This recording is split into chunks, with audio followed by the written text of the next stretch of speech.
അപ്പോൾ നമുക്ക് അടിപൊളി ഒരു ചിക്കൻ റോസ്റ്റ് ഉണ്ടാക്കിയാലോ. അപ്പോൾ ചിക്കൻ റോസ്റ്റ് ഉണ്ടാക്കാനായിട്ട് ഞാൻ 1 കിലോ ചിക്കനാണ് എടുത്തിരിക്കുന്നത്. അതിനകത്തേക്ക് മുളക് പൊടി 1 സ്പൂൺ മുളക് പൊടിയും 1/4 സ്പൂൺ മഞ്ഞൾപ്പൊടിയും ലേശം ഉപ്പ് ഇട്ട് നന്നായിട്ടൊന്ന് പുരട്ടി മാറ്റി വയ്ക്കാം. അതിനുശേഷം നമുക്കൊരു മിക്സ് റെഡിയാക്കാം. 2 സ്പൂണ് മല്ലി, 2 സ്പൂൺ കുരുമുളക് പൊടി, 1 സ്പൂൺ പെരിഞ്ജീരകവും കറിവേപ്പിലയും ഇട്ട് നന്നായിട്ടൊന്ന് ചൂടാക്കി ചെറുതായിട്ടൊന്ന് ക്രഷ് ചെയ്ത് കൊണ്ടുവെക്കാം. എന്നിട്ട് അതിന് ശേഷം നമുക്ക് ചട്ടി അടുപ്പിൽ വെച്ച് എണ്ണ ഒഴിച്ച് കടുക് ഇട്ടതിന് ശേഷം വെളുത്തുള്ളി ഇഞ്ചി ഇട്ട് കൊടുക്കുക, പച്ചമുളക് ഇട്ട് കൊടുക്കുക. എന്നിട്ട് അതെല്ലാം ഒന്ന് മൂത്ത് കഴിയുമ്പോഴത്തേക്ക് നമുക്ക് അതിനകത്തേക്ക് ചിക്കൻ ഇട്ട് കൊടുത്ത് ഇളക്കി യോജിപ്പിച്ച് മൂടി വെക്കാം.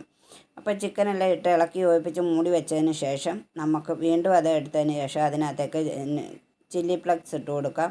എന്നിട്ട് ലേശം മസാലപ്പൊടി ഇട്ട് കൊടുക്കുക. എന്നിട്ട് നേരത്തെ നമ്മൾ പൊടിച്ച് വെച്ച മിക്സും അതിനകത്തേക്ക് ഇട്ട് കൊടുക്കുക. ചെറുതായിട്ടൊന്ന് ക്രഷ് ചെയ്യാൻ മാത്രമേ ആവുള്ളൂ. അതും ഇട്ട് കൊടുത്ത് ഇളക്കി യോജിപ്പിച്ച് വീണ്ടും നമ്മൾ അതിനകത്തേക്ക് ഇട്ട് കൊടുക്കേണ്ടതെന്ന് പറഞ്ഞാൽ നമ്മൾ 2 സവാള ചെറുതായിട്ട് നീളത്തെ അരിഞ്ഞത്, കനം കുറച്ച് അരിഞ്ഞത് അതിലേക്ക് ഇട്ട് കൊടുക്കുക. എന്നിട്ട് ഇതെല്ലാം കൂടി ഇട്ടതിന് ശേഷം നന്നായിട്ട് ഇളക്കി യോജിപ്പിച്ച് എടുക്കാം. നല്ല അടിപൊളി സൂപ്പർ ഒരു ചിക്കൻ റോസ്റ്റാണ്. എല്ലാവരും ഒന്ന് ട്രൈ ചെയ്ത് നോക്കണം.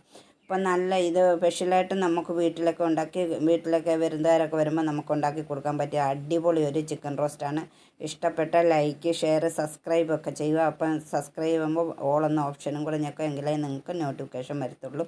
അപ്പോൾ എല്ലാവരും ഇതൊന്ന് ട്രൈ ചെയ്ത് നോക്കട്ടെ.